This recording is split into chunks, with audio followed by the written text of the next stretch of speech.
അബ്രഹാമിന്റെ ബലി.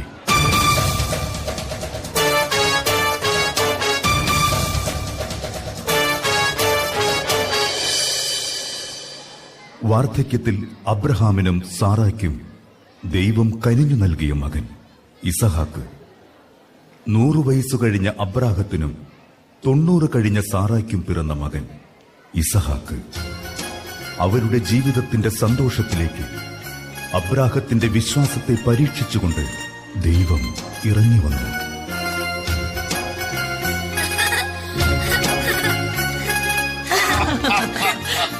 മോനെ, മോനെ,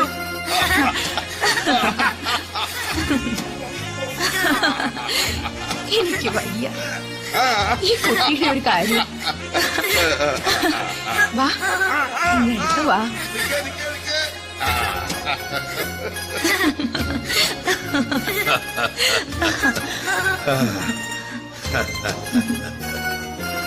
വാർദ്ധക്യത്തിൽ ദൈവം നമ്മോട് കാണിച്ച കരുണ.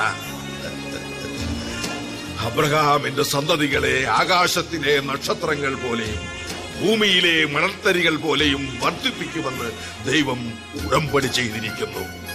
ഈ മകനിലൂടെയാണ് ഒക്കെയും സഫലമാവുക. നീ കാണുന്ന പ്രദേശമെല്ലാം നിനക്കും നിന്റെ സന്തതി പരമ്പരകൾക്കും അവകാശമായി തരുമെന്ന് അരുളി ചെയ്യുന്ന ദൈവം, എന്റെ പരിചയവും അഭയവുമായ ദൈവം, വാഗ്ദാനങ്ങളിൽ വിശ്വസ്തനായ ദൈവം.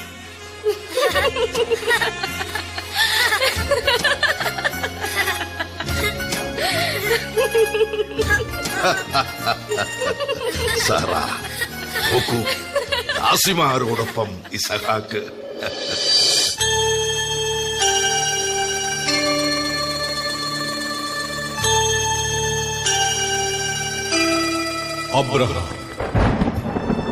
അബ്രഹാം, ഇതാ ഞാൻ. അബ്രഹാം, ദൈവമേ, കൽപ്പിച്ചാലും നീ സ്നേഹിക്കുന്ന നിന്റെ മകൻ ഇസഹാക്കിനെയും കൂട്ടിക്കൊണ്ട് മോറിയ ദേശത്തേക്ക് പോകണം. കർത്താവേ, മോറിയായിൽ ഞാൻ കാണിച്ചു തരുന്ന മലമുകളിൽ നീ ഒരു ബലിവേദി ഒരുക്കണം. ആ ബലിവേദിയിൽ നിന്റെ മകൻ ഇസഹാക്കിനെ എനിക്കായി ദഹന ബലിയർപ്പിക്കണം. ദൈവമേ, വാർദ്ധക്യത്തിൽ എനിക്ക് തന്ന മകനെ, അയ്യോ, ഞാൻ സാറായോടെന്ത് പറയും? ഞാൻ എന്റെ മകനോടെന്ത് പറയും? ദൈവമേ, നീ അബ്രഹാമിനോട് പറഞ്ഞ വാഗ്ദാനങ്ങൾ. ഇല്ല ഇല്ല, ഒരുപക്ഷെ ഇതൊക്കെ എന്റെ തോന്നലുകളാണോ? അല്ല അല്ല, ദൈവം ഒരു തോന്നലല്ല. ഞാൻ കണ്ടറിയുന്ന, ഞാൻ അനുഭവിച്ചറിയുന്ന സത്യമാണ്. ഈ നിമിഷങ്ങളിൽ ഞാൻ എന്താണ് ചെയ്യുക? ഞാൻ എന്റെ മകനെ കൊണ്ട് എവിടെയെങ്കിലും ഓടി ഒളിച്ചാലോ? ഇല്ല. ഈ പ്രപഞ്ചം നിറഞ്ഞു നിൽക്കുന്ന ദൈവത്തിന്റെ കൺമുന്നിൽ നിന്നും അബ്രഹാം എവിടേക്ക് ഒളിച്ചോടാൻ?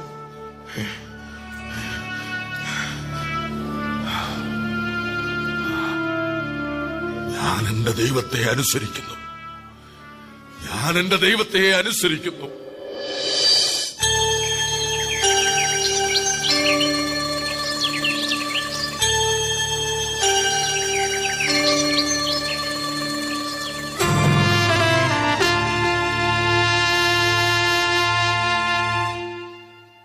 കഴുതയ്ക്ക് ജീനിയിട്ടോ? ബലിക്ക് വേണ്ട വിറകും കീറിവയ്ക്കുക. യാത്രയ്ക്ക് തയ്യാറായിക്കൊള്ളൂ, ഞങ്ങളെത്തി. ശരി. എവിടേക്കാ ഈ പുലർച്ചയ്ക്ക്? മോറിയ ദേശത്തേക്ക്. മോനെ ഒപ്പം കൂട്ടുന്ന പതിവില്ലല്ലോ, പിന്നെന്തിനാ ഇസഹാക്കിനെ ഒപ്പം കൂട്ടുന്നത്? ഇസഹാക്ക് ദൈവത്തിന്റെ മകനല്ലേ? ദൈവം തന്ന മകനല്ലേ? ദൈവത്തിന് ഒരു ദഹന ബലി അർപ്പിക്കണം. അതിന് സന്തോഷിക്കുകയല്ലേ വേണ്ടത്? എനിക്ക് സന്തോഷം. മനസ്സോടെ ബലിയർപ്പിക്കണം, പൂർണ്ണ സന്തോഷത്തോടെ. എങ്കിലേ ദൈവം പ്രസാദിക്കൂ.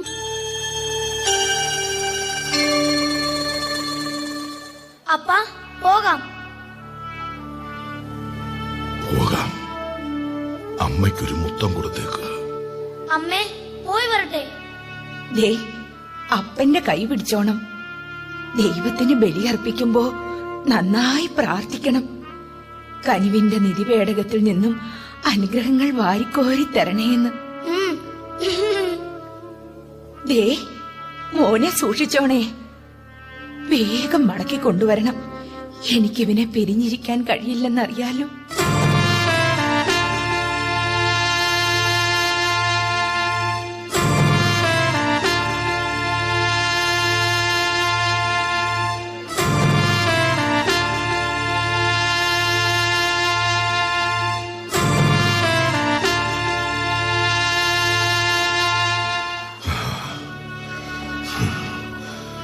നിങ്ങൾ ഇവിടെ വിശ്രമിക്കുക. ഞാൻ മോനോടൊപ്പം പോയി ദൈവത്തെ ആരാധിച്ചിട്ട് മടങ്ങി വരാം.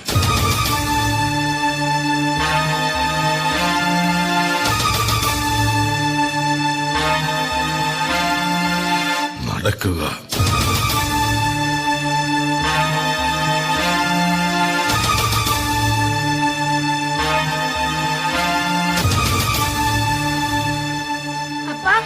നമ്മൾ ഒരു കൂട്ടം മറന്നു.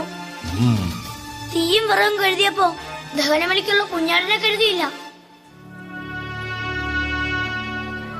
ബലിക്കുള്ള കുഞ്ഞാടിനെ ദൈവം തരും. നീ അബ്രഹാമിന്റെയും സാറായുടെയും മകനല്ല, ദൈവത്തിന്റെ മകനാ. അബ്രഹാം തേരാഗിന്റെ പുത്രനല്ല, ദൈവത്തിന്റേതാ. ഈ ലോകവും അതിലെ സമസ്ത ജീവജാലങ്ങളും ദൈവത്തിന് അവകാശപ്പെട്ടതാ. മനസ്സിലാകുന്നുണ്ടോ മോന്? മനസ്സിലാകുന്നുണ്ട്. ഇസഹാക്കിന്റെ അവകാശി ആരാ? ദൈവം. ആ ദൈവം നിന്നെ മടക്കി ചോദിച്ചാൽ അപ്പാ,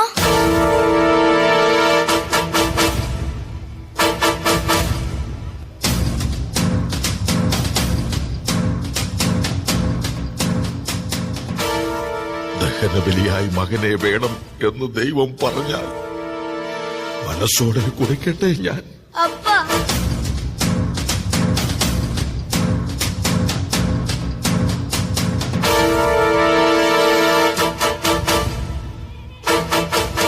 കർത്താവേ,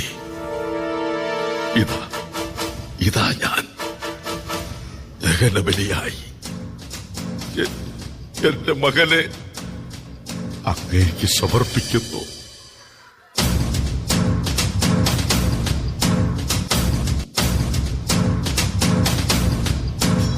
അബ്രഹാം,